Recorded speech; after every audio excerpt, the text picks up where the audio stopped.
Let's introduce some more transformations. Today we'll look at reflections, expansions, and compressions. Starting with reflections in the coordinate axis. This will be drawing a reflection of the graph across either the x-axis or the y-axis. Let's start with our basic square root graph, y is equal to the square root of x, and we'll look at how a negative sign can impact that to create a reflection. We're going to place the negative sign in two different places and see how it makes a difference. First, we'll take the more basic case. We take our square root of x and we're just going to multiply the entire y value by a negative. Intuitively, we hopefully understand that that's going to take all of our positive y values and make them negative. But let's look at a table of values just to confirm that for a few points. So we'll just take a few basic points, 0, 1, 4, 9, picking points that are easy to take the square root. And we're going to calculate, instead of just the square root of x, we're going to take the square root of x and then multiply it by a negative. So we'll still have 0, but we get -1, -2, and -3 when we take the negative square root of each of those x values. Graphing that, we still have a point at 0, 0, but our other points are going to have negative y values. Let's zoom in on the graph a bit there. So we'll have a point down here at 4, -2, and at 9, -3. And you could do this with some other points just to verify, but it's pretty clear that you're just taking a positive y value and making it negative.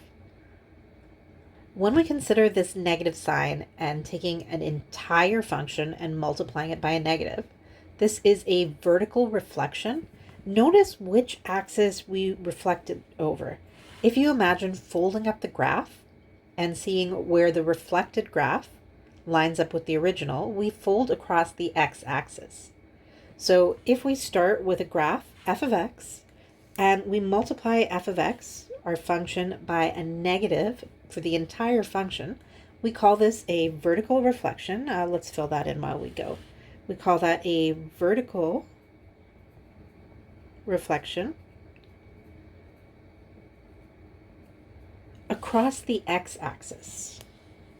Let's say that is a reflection across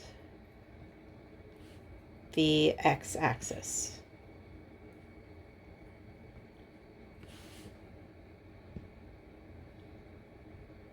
All right, now let's take a look at the other option for what we can multiply by a negative.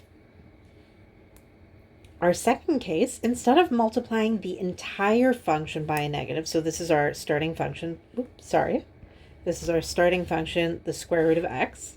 Instead of multiplying the entire function by a negative, we're just taking the x value inside the function and we're replacing it with a negative x. So we're just taking our x value and multiplying it by a negative. Now, to do a table of values for this, we do need to keep in mind that we have a restriction on square roots, and that restriction is you cannot take a square root of a negative number. So noticing that I have a negative sign underneath the square root, my x value needs to be 0 or negative. That way, overall, I have a positive value underneath the square root sign.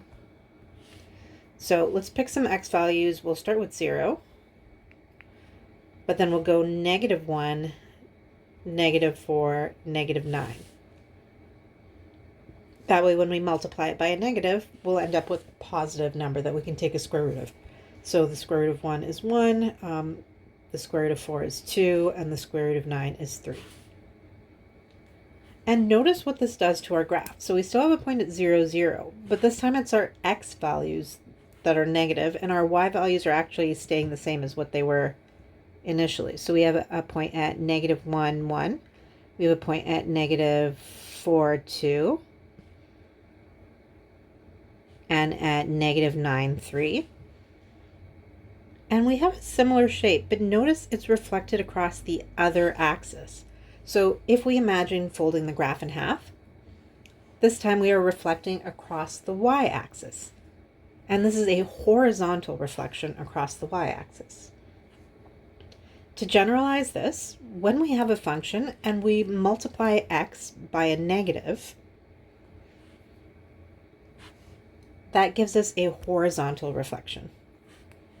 Let's fill that in. A horizontal reflection. We can call that a reflection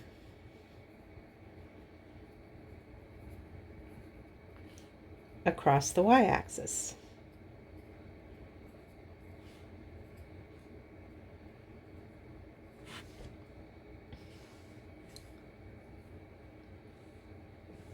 Let's try an example of one of those.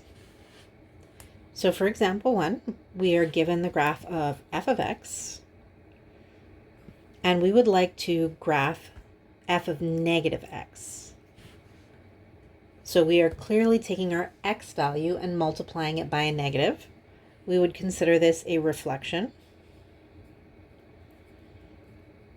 across the y-axis.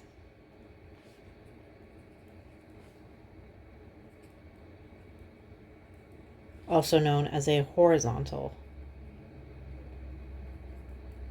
reflection. Now to see what this is going to do to individual points, let's use some of our mapping notation. So we take an initial point, x comma y, and let's consider what our coordinates will happen. Now there's some interesting terminology used here. We say map the general coordinates of the image points. When we start with points on our initial function and we map them to a new function, those new points are called our image points, and the new graph is called the image. So if we start with x comma y and we reflect across the y-axis or do a horizontal reflection, keep in mind what we've actually done is multiply our x by a negative. So we're taking the opposite sign for x. We haven't done anything to our y value, so it just remains y. Let's take our 3 points that we can identify on the graph. So we have a point at -7, 3. We have a point at -2, 9. And we have a point at 4, -2. For each of these points, we'd like to do a horizontal reflection or multiply our x value by a negative. We get a new image point at 7, 3, 2, 9, and -4, -2. Notice our x values are multiplied by a negative, but our y values stay exactly the same.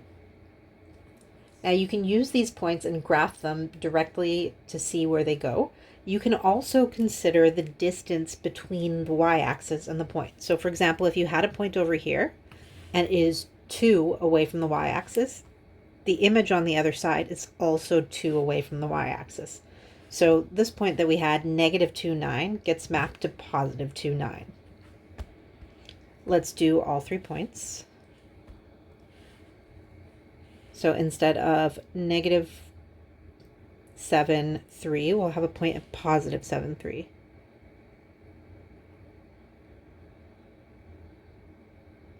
And let's just draw in that line. And then our other point, instead of being at 4, -2, is now at -4, -2. And we draw in the other line. And if we've done this correctly, we should notice that when you look at both graphs, you've created kind of a symmetrical image, where if you fold the graph along the y-axis, the original graph will touch the image, or the transformed graph.